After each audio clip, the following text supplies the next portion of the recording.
ఊరిని గ్రామ ప్రజలు నిజంగా మహిళలను చూస్తే నాకు సంతోషంగా ఉంది. అమ్మలని అక్కల్ని చూస్తూ ఉంటే మా సొంత అక్కల్ని చూసినట్టుగా, మా సొంత అమ్మల్ని చూసినట్టుగా ఉంది. నిజంగా మీ అందరికీ నేను వందనాలు చెప్తున్నానమ్మా.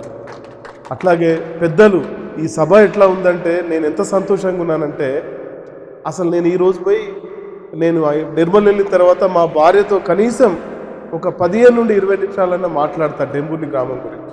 నాకు అంతా సంతోషంగా ఉందమ్మా.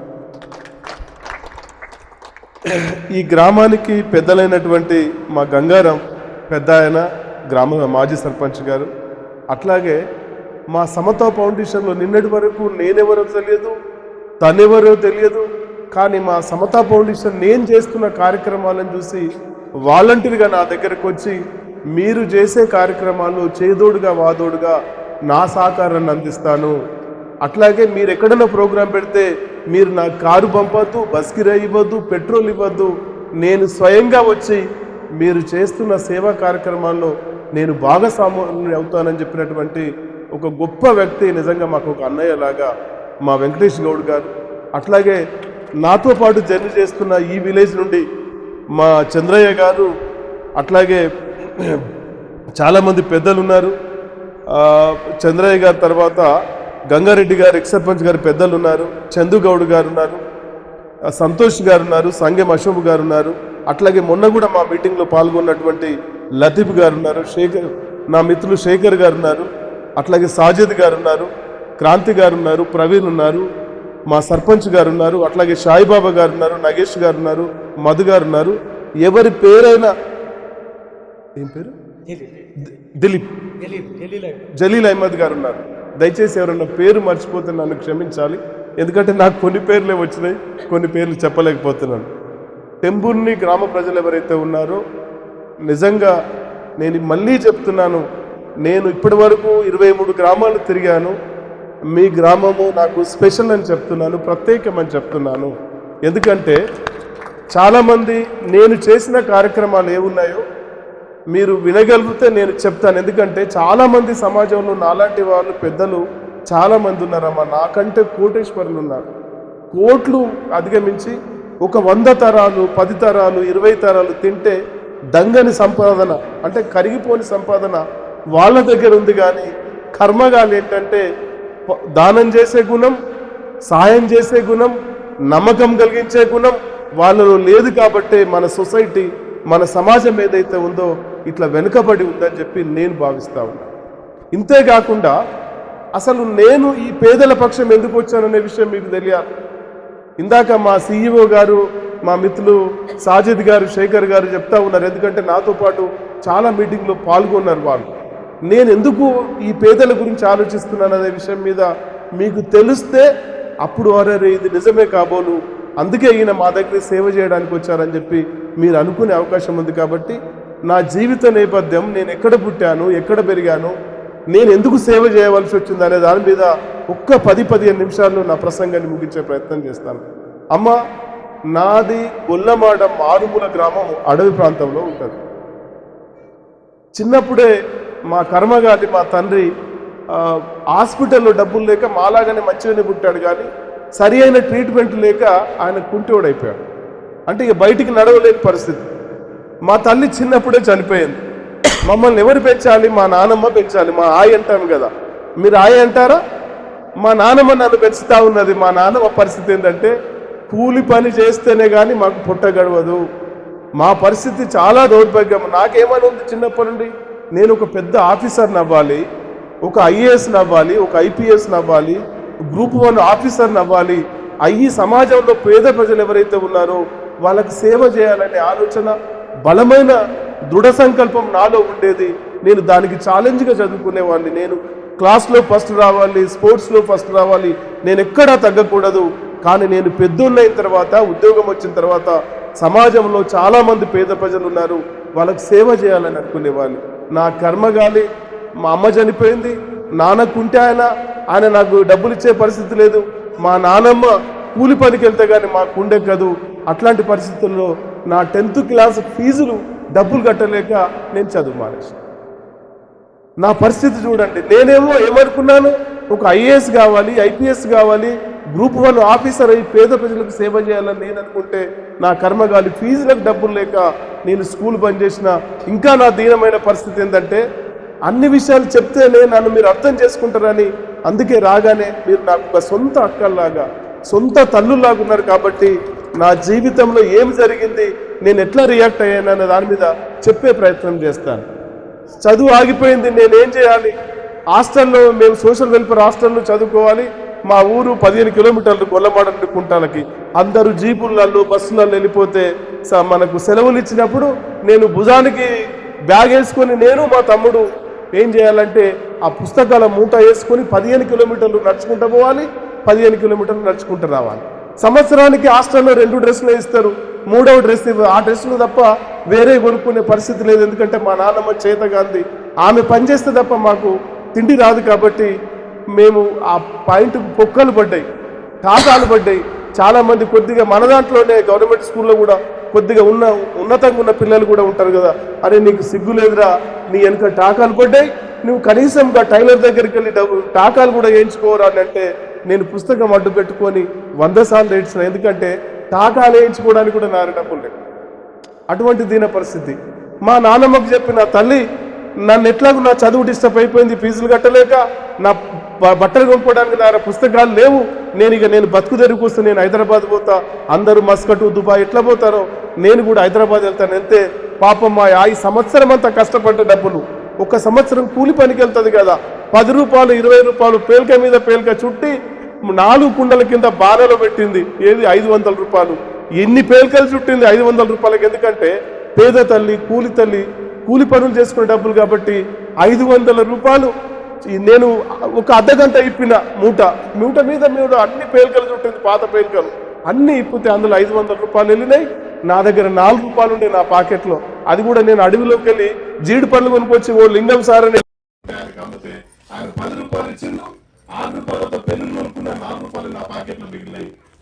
500 రూపాయలు మా నాన్న ఇచ్చింది, 504 రూపాయలు తీసుకొని రాయి కాళ్ళ మీద సాక్షి బోల్ర బొక్కల పడి మొక్కి, తల్లి నా చదువు ఎట్లా డిస్టర్బ్ అయింది, నేను ఏదైనా ఉద్యోగం చేసుకుంటా, నేను డెవలప్ అయితేనే, నేను అభివృద్ధి చెందితేనే మళ్ళీ నీ ముఖం చూపిస్తా, లేకపోతే నా చావైన బతుకైనా నేను హైదరాబాద్కి వెళ్ళిపోతానని చెప్పి ఆ 504 రూపాయలు తీసుకొని నేను బస్ ఎక్కిపోయి మీరు నమ్మరు తల్లి, నేను హోటల్లో జీతం ఉన్నా, ఈ టేబుల్స్ తుడిచాను, డ్రైవర్గా పనిచేసిన, కూలీ పని చేసిన, ఆటోమొబైల్ షాప్లో జీతం ఉన్నా, ఒక్క పని చేయలేదు, చెయ్యని పని అంటూ లేదు. కానీ మా తల్లిదండ్రుల నేను కష్టపడ్డ పని, మా తల్లిదండ్రుల దీవెన కావచ్చు, నేను నమ్ముకున్న దైవం కావచ్చు, నా ఆనెస్ట్ తనం, నేను చేస్తున్న నీతి నిజాయితీ విలువలు ఏవైతే ఉన్నాయో ఒక మంచి కంపెనీలో నాకు పార్ట్నర్షిప్ ఇవ్వడం జరిగింది. పార్ట్నర్షిప్ అది పెద్ద కంపెనీ, పెద్ద బిజినెస్ లో నేను చేస్తున్న నిజాయితీ విలువలు చూస్తే వాళ్ళేమో డబ్బులు కోట్ల రూపాయలు పెట్టారు, కానీ మేనేజ్మెంట్ పార్ట్నర్షిప్ కింద నాకు అక్కడ వాళ్ళు ఒక జాబ్ క్రియేట్ చేశారు. నేను చెప్పాను పోయేటప్పుడు మా నాన్నమ్మకి, తల్లి నువ్వు 500 రూపాయలు ఇచ్చావు, నేను ఖచ్చితంగా ఈ 500 రూపాయలు ఏదైతే ఇచ్చావో నేను 5 కోట్లు సంపాదించి నీ ముఖం చూపిస్తా. ఒకవేళ ఈ 5 కోట్లు సంపాదించకపోతే నేను అక్కడ చనిపోయిన పర్లేదు కానీ నీ ముఖం చూపించని చెప్పి మా నాన్నమ్మకి చెప్పిన. అప్పుడు మీరు నమ్మరు, పార్ట్నర్షిప్ బిజినెస్ చేసిన తర్వాత నేను 3 సంవత్సరాల్లోనే నేను ఏం చేశానంటే 5 సంవత్సరాల్లోనే నేను సంవత్సరం లెక్కన 3 సంవత్సరాలు మా ఆయికి 5 సంవత్సరాలు చెప్పిన. కానీ నా తపన మరి ఎప్పుడు నన్ను వేధించేది, నాలాగా ఈ సమాజంలో ఎవ్వరు కూడా పొరపాటున కూడా మధ్యలో చదువు ఆపేయకూడదు. కాబట్టి నేనేం చేసినా అక్కడ 3 సంవత్సరాల్లో బాగా కష్టపడితే ఒక 5 కోట్ల రూపాయలు సంపాదించాను. 5 కోట్ల రూపాయలు సంపాదించిన ఆలోచన అంతా ఏంటంటే సమాజంలో ఎక్కడ కూడా నాకు ఊహ తెలిసినంత వరకు కూడా ఏ విద్యార్థి కూడా మధ్యలో డ్రాప్అవుట్ స్టూడెంట్ కనబడకూడదు, మధ్యలో చదువు మానేసిన పేదలు ఎక్కడ కనపడకూడదు, నాలాగా వాళ్ళ జీవితాలు నాశనం కావద్దని నేను ఆఫీస్లో కూర్చొని హైదరాబాద్లో బిజినెస్ చేస్తూనే చాలా మంది పెద్దలు, ఇందాక మా అనిల్ కుమార్ చెప్పినట్టుగా చాలా మంది నాకు పరిచయం ఉన్న వాళ్ళు ఎవరన్నా ఫీజు కట్టలేని పరిస్థితి ఉంటే వాళ్ళని నా ఆఫీస్కి తీసుకొచ్చేవాళ్ళు. ఆఫీస్కి తీసుకొస్తే నేను వాళ్ళకి భోజనం పెట్టి నా పక్కన కూర్చోబెట్టి ఎంత ఫీజు కట్టాలంటే, సార్ నేను 30,000 కట్టాలి, నా ఎగ్జామ్ రానివ్వట్లేదు, నేను 40,000 కట్టాలి, నా పరీక్షలు రానివ్వట్లేదు అంటే మేనేజ్మెంట్ దగ్గరికి వెళ్ళి వాడిని అవసరమైతే బతిమలాడి, అవసరమైతే బెదిరించి నేను ఒక 15,000 కంపెనీ మన ఆ స్కూల్ నుండి యాజమాన్యం నుండి ఒక 15,000 డిస్కౌంట్ ఇప్పించి కొందరు వందలాది మందికి చదువుకునే అవకాశం కల్పించానమ్మా. ఇది నేను చేస్తున్న ప్రయత్నం.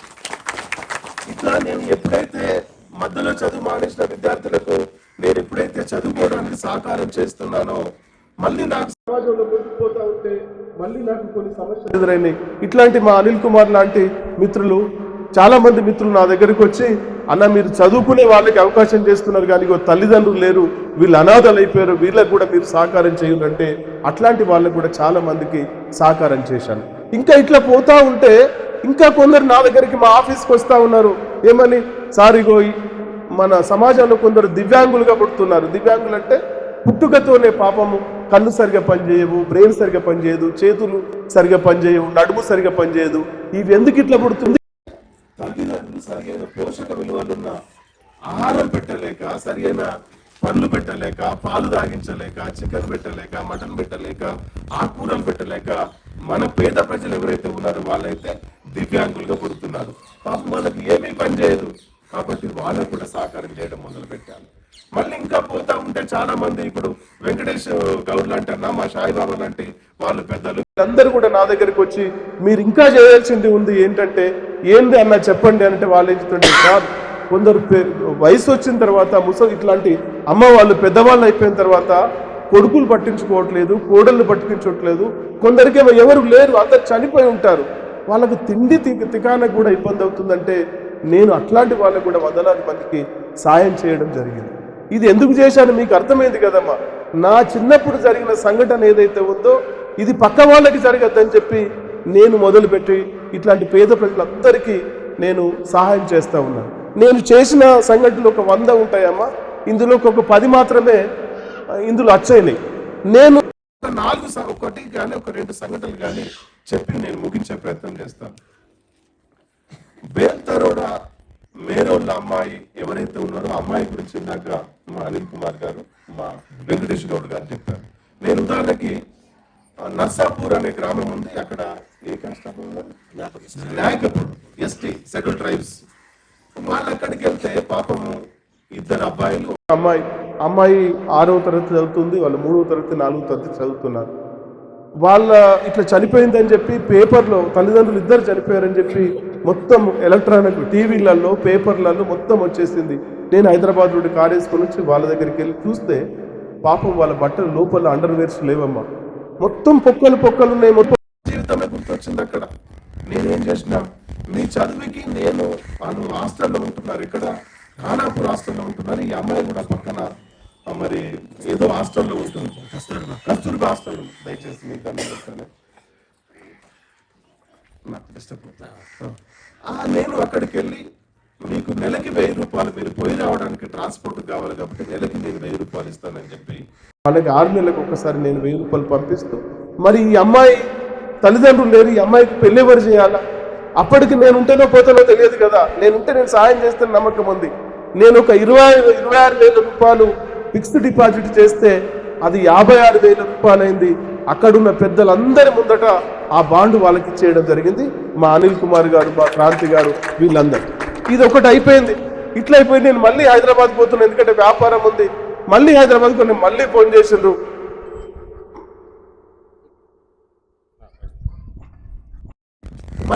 మళ్ళీ పిలిచారు నన్ను, మీరు అర్జెంటుగా రావాలి సార్ అన్నారు. మళ్ళీ ఏంటి అని చెప్పి మళ్ళీ ఇల్లు పిలిపిస్తే మళ్ళీ నేను వచ్చిన, సార్ మీరు బామ్ని వెళ్ళాల్సిన అవసరం ఉందని చెప్పారు. బామ్ని అంటే ఇక్కడ నర్సాపూర్ పక్కన బామ్ని ఉంటుంది. పాపం 7 సంవత్సరాల కిందట తెలుగు ఫ్యామిలీ కదా, తెలుగు ఫ్యామిలీ 7 సంవత్సరాల కిందట కడతాల్ రోడ్డు దగ్గర ఒక ప్రమాదం జరిగింది, లారీ ప్రమాదం జరిగింది. లారీ ప్రమాదం జరిగితే పాపం భర్తవి 2 కాళ్ళు ఇరిగిపోయిన 7 సంవత్సరాల నుండి మంచం మీదనే ఉన్నాడు, బెడ్ మీదనే ఉన్నాడు. ఆ తల్లికి కూడా యాక్సిడెంట్ అయింది, కాలు పిప్పి అయింది. ఆ కాలుని తీసేసారు, రబ్బర్ కాలు తొడిగారు. వాళ్ళకి గుంటెడు భూమి కూడా లేదు తల్లి. వీళ్ళు నన్ను పిలిచారు, మీరు అర్జెంటుగా రావాలి. అరే వారం రోజులకే నన్ను పిలుస్తున్నారంటే, లేదు సార్ మీరు మనకు కంపల్సరీ సహాయం చేయాల్సిన మనుషులు ఉన్నారు, న్యాయంగా వాళ్ళకి సహాయం చేయాలని చెప్తే నేను మళ్ళీ అక్కడికి వచ్చాను. వాళ్ళు ఏం చేసుకొని బతుకుతున్నారని ఆలోచిస్తే కిరాణా షాప్ ఉందమ్మా, కిరాణా షాప్ ఉంది. కిరాణా షాప్కి వెళ్ళి చూస్తే ఎంతుంది తెలుసా, సామాను 1000 రూపాయల సామాను కూడా లేదు. అది అమ్ముకొని వాళ్ళు బతుకుతా ఉన్నారు. తల్లి మీరు ఎట్లా బతుకుతున్నారు తల్లి అంటే, మొత్తం ఏడు చేసినా నాకు ఏడుపు వచ్చేసింది. భరించలేక ఎట్లా బతుకున్నట్టే అయ్యా ఈ 1000 రూపాయల సామాన్య ఉన్నది, అందులో ఏమన్నా 100 రూపాయలు 20 రూపాయలు 30 రూపాయలు మిగిలితే ఆ డబ్బులతోని కంట్రోల్ బియ్యం తెచ్చుకొని ఉప్పు కారం వేసుకొని తింటున్నాము. మాకు ఈ ప్రమాదం జరగకంటే ఉంటే మా ముగ్గురు ఆడపిల్లలు, 2 ఆడపిల్లల్ని పెళ్ళి అయిపోయింది, మాకు వాళ్ళ పెళ్ళి అయిన తర్వాత ఈ ప్రమాదం జరిగిందని చెప్తే నేనేమని చెప్పానంటే అక్కడ ఉన్న సర్పంచ్ వీడీసీ మా శేఖర్ గారు కూడా అక్కడే ఉన్నారు, శేఖర్ పటేల్ గారు అక్కడే పరిచయం అయ్యారు. వాళ్ళు ఏమన్నారంటే సార్ మీరు అందరికీ ఫిక్స్డ్ ఒక మేనమామ లాగా మీరు దంతా ఫిక్స్డ్ డిపాజిట్లో చేస్తున్నారు, మీరు ఫిక్స్డ్ డిపాజిట్లు చేయొద్దు సార్ అన్నారు. ఎందుకు అన్నా, సార్ ఇప్పుడు వీళ్ళు నెలకు ఒకసారి వీళ్ళు హైదరాబాద్ వెళ్ళడానికి బస్సులో వెళ్ళరాదు, కారులోనే వెళ్ళదు కాబట్టి మీరు వాళ్ళకి ఏదైనా సాయం చేయండి అంటే నేను ఇమీడియట్గా 20,000 ఇచ్చి తల్లి మీరు 20,000 సామాన్ తెచ్చుకోండి, కిరాణా షాప్ మీరు నడుపుకోండి, ఎందుకంటే గుంటెడు భూమి కూడా లేదు, కంట్రోల్ బియ్యం తిని కారం బతుకున్నది ఆ ఫ్యామిలీ. మళ్ళీ ఒక 10,000 నేను హాస్పిటల్ కోసం ఇచ్చి చెప్పాను, నువ్వు ఎప్పుడు వెళ్ళినా కూడా నాకు చెయ్యి, నేను నా దేవుని దేవాల నాకు ఒక 5 కార్లు ఉన్నాయి, నేను ఒక కారు ఇచ్చి పంపిస్తా హైదరాబాద్, లేదంటే ఆ ఏదైతే ఉందో నేనే ఇస్తా, అట్లాగే మీ పాప ఏదైతే ఉందో పెళ్లికి కూడా నేను ఒక మేనమామలాగా ఉపయోగపడతా అని చెప్పి ఇట్లా సహాయం చేయడం జరిగింది. ఇట్లా పోతా ఉంటే సడన్లీ అంజన తండా నుండి నమ్మడోళ్ళందరూ నా దగ్గరికి వచ్చారు, మా ఆఫీస్కి వచ్చారు, ఓ 20-30 మంది బండ్లు వేసుకొని వచ్చారు. వీళ్ళందరూ నా దగ్గరికి ఎందుకు వచ్చారని చెప్పి నేను టెన్షన్ పడతా ఉంటే సార్ घबराने का जरूरत नहीं है సార్, आपसे मिलने का आगे, మీరు ఏం కంగారు పడద్దు, మిమ్మల్ని కలవడానికి వచ్చామని చెప్పి ఒక షాల్వా తీసుకుని సన్మానం చేసి. వాళ్ళ పరిస్థితి ఏంటంటే చిన్నోడు 1st క్లాస్ చదువుతున్నాడు, వాడి పేరు మహేష్. వాడు ఎంత బాగున్నాడంటే వాడు తల్లిదండ్రులు చనిపోయింది, తాత కూడా చనిపోయింది, ఒక్క ముస్లాం ఉంది, ఒక ఇట్లా ఉంది ఈ అమ్మలాగా ఉండి వాడిని కూలి పని చేసి చదివిస్తూ ఉన్నది.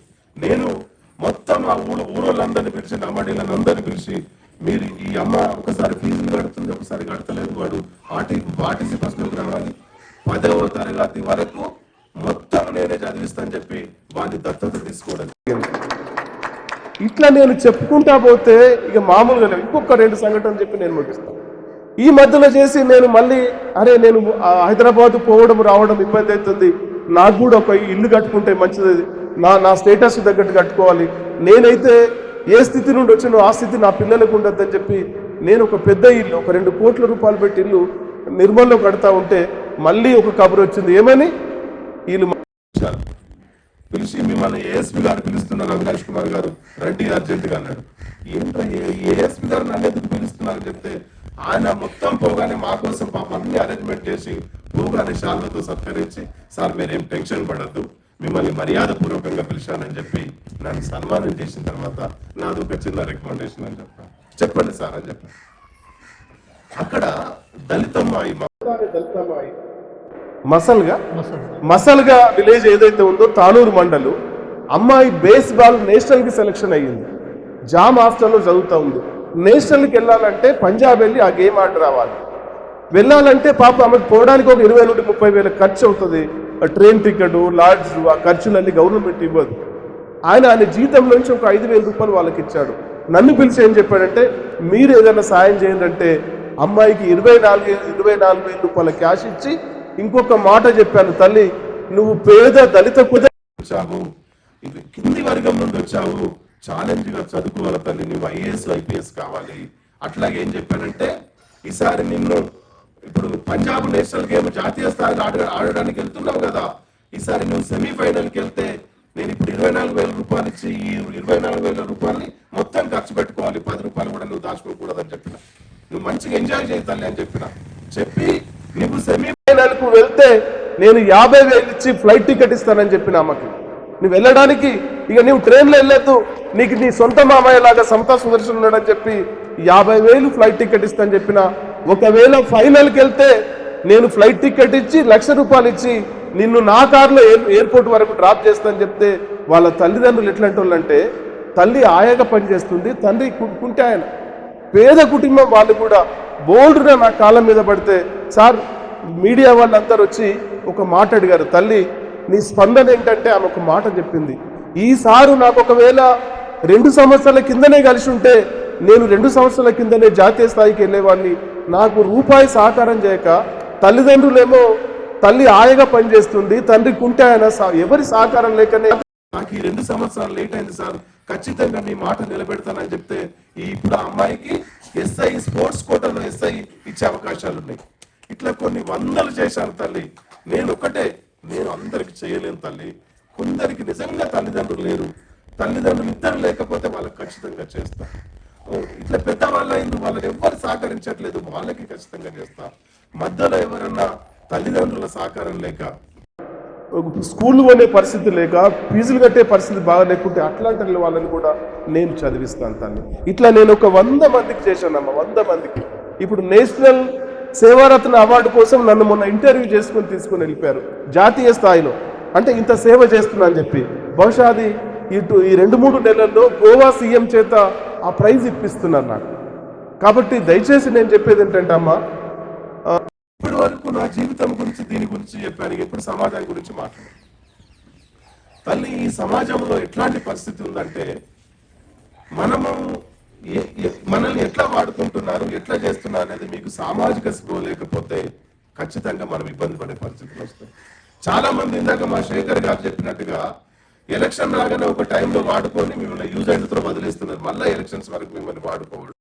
మిమ్మల్ని ఇంకోటి ఏమైతే ఇక్కడ ఉన్న అందరు కాదు, కొందరు మాత్రమే, అందరి గురించి చెప్పట్లేదు. ఇక ఇట్లాంటి పెద్ద ఆయన గురించి, ఈ పెద్ద ఆయన గురించి చెప్పట్లేదు. వీళ్ళు పాత తరం లీడర్లు, మంచిగా నిజంగా సేవ చేసే దృక్పథం ఉన్న వాళ్ళు. నేను ఇప్పటి లేటెస్ట్ వాళ్ళ గురించి చెప్తాం. ఓన్లీ ఎలక్షన్ టైంలోనే మన వరకు వచ్చి మనల్ని వదిలిపోయే లీడర్లు మీరు నమ్మద్దాం. ఒక లీడర్ అనేవాడు ఎట్లుండాలంటే 24 గంటలు ఒక నమ్మకాన్ని కలిగించాలి, ఒక ధీమాన్ని కలిగించాలి. అవసరమైతే ఎమర్జెన్సీ వాళ్ళకి సహాయం చేసే గుణం ఉండాలి. పోలీస్ స్టేషన్కి వెళ్తే గుణం ఉండాలి.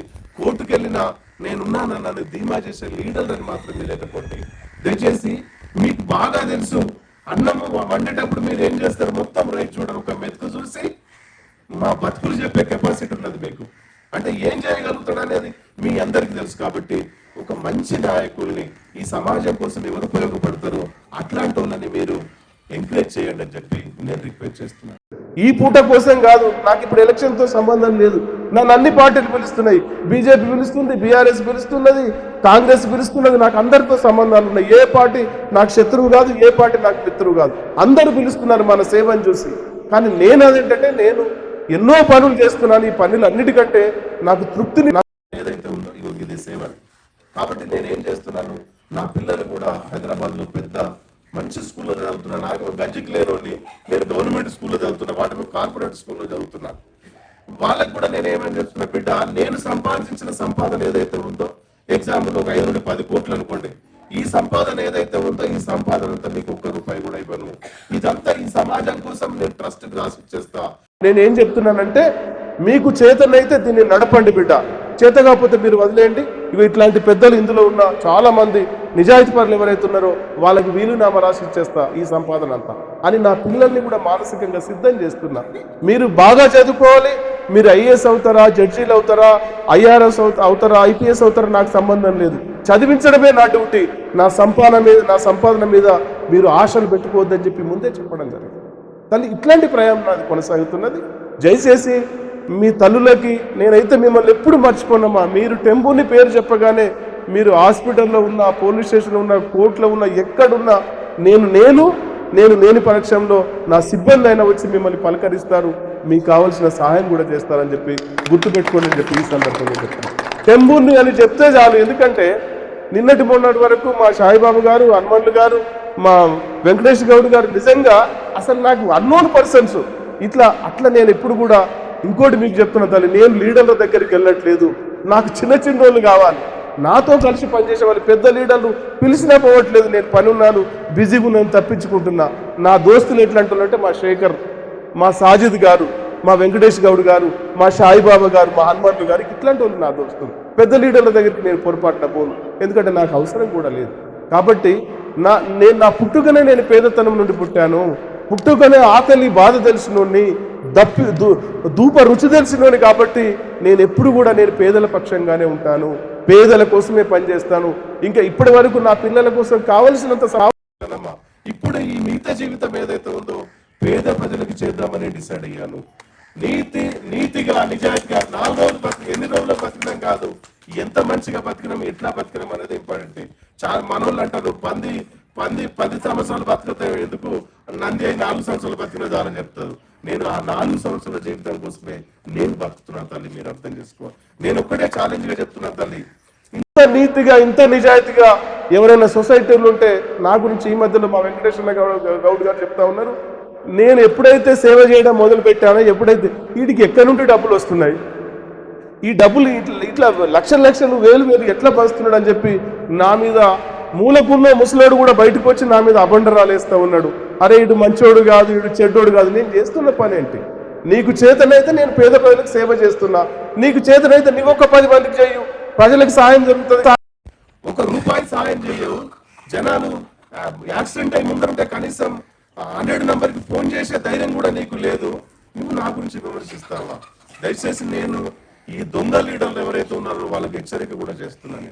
మీకు దమ్ము ధైర్యం ఉంటే ప్రజలను ఆదుకోండి, కష్టాల్లో ఉన్నప్పుడు ఆదుకోండి, ఆపదలు ఉన్నప్పుడు ఆదుకోండి, పేద ప్రజలకు అండగా ఉండండి, ధీమానివ్వండి తప్ప ఇట్లాంటి ఆడంగి మాటలు మాట్లాడదని చెప్పి చేస్తున్నా. నా ఎంబడి తిరిగే వాళ్ళను మా సాజిద్ గారు ఉన్నారు, సాజిద్ గారి దగ్గరికి వెళ్ళి, అరే నువ్వు మొబైల్ షాప్ నడుపుకోక సార్ ఎంబడి ఎందుకు తిరుగుతున్నావు అంటాడు. ఆయన ఏమని చెప్తున్నాడు, అరే భయ్ సార్ చేసే దాంట్లో నేను 1% అన్నా చేస్తా, సారు 100 చేస్తున్నాడు ఈ సమాజానికి, నేను 1 గంట 2 గంటలు షాప్ ముగించుకొని వస్తే నాకేం పోతుంది, సార్ సేవలో నాకు కూడా కొద్దిగా పుణ్యం వస్తుందని చెప్తున్నాడు. అట్లాగే మా శేఖర్ పటేల్ కూడా ఈ రోజు జైన్ అయిన దాంట్లో మా వెంకటేష్ గౌడ్ గారు కూడా. తల్లి మీకు ఎందుకు చెప్తుంటే, నీతి నిజాయితీ విలువలు ఎవరికైతే ఉంటాయో వాళ్ళకే మీ ఆశీర్వాదం కావాలి. ఈ వెధవలకు పనికి మారినోళ్లకు మీ ఆశీర్వాదం ఇవ్వకండి. వాడు ఇంకా ఏకు మేకై మనకి సహకారం చేయకుండా ఉల్టా మనం వాడి మనసే ఎట్లున్నది తెలుసా?